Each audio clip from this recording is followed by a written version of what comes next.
Preconceito racial e linguístico nas escolas.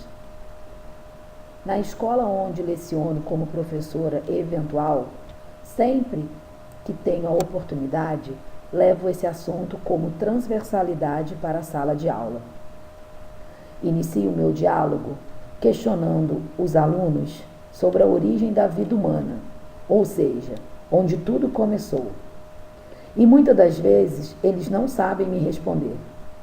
E nesse momento, eu digo que a vida começou na África e o espanto é geral. Digo e enfatizo que todos os alunos que estão naquela sala de aula têm em sua linhagem um ancestral africano, indígena, português, espanhol e etc. E trago para o ambiente escolar a realidade. Vivemos em uma sociedade racista e preconceituosa, sim. Peço aos alunos que, se a opinião deles é essa de serem racista ou preconceituoso, tudo bem. Mas o que eles não podem, de forma alguma, jamais, é desrespeitar o outro, por mais que ele se pareça diferente de mim. Essa realidade, referente ao preconceito nessa escola, é em índice bem inferior, ou quase zero, pois estamos falando de uma escola pública, onde as diferenças sociais são poucas, e enfatizo que a questão racial é bem aceita. Entretanto, no que tange ao preconceito linguístico, a realidade é outra. Estamos situados entre os estados de Minas Gerais, São Paulo e Rio de Janeiro. E isso já acentua essa questão da fala e da escrita.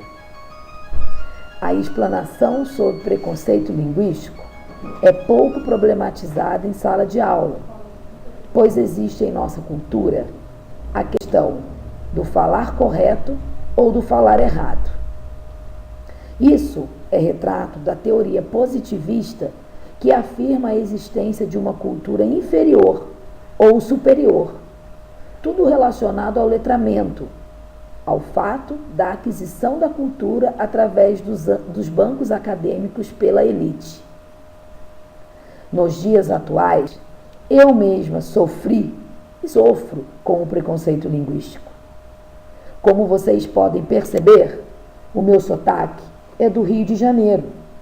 Entretanto, eu sou nascida na capital de São Paulo, onde há também a riqueza do sotaque. Tive que me adaptar por 2 vezes.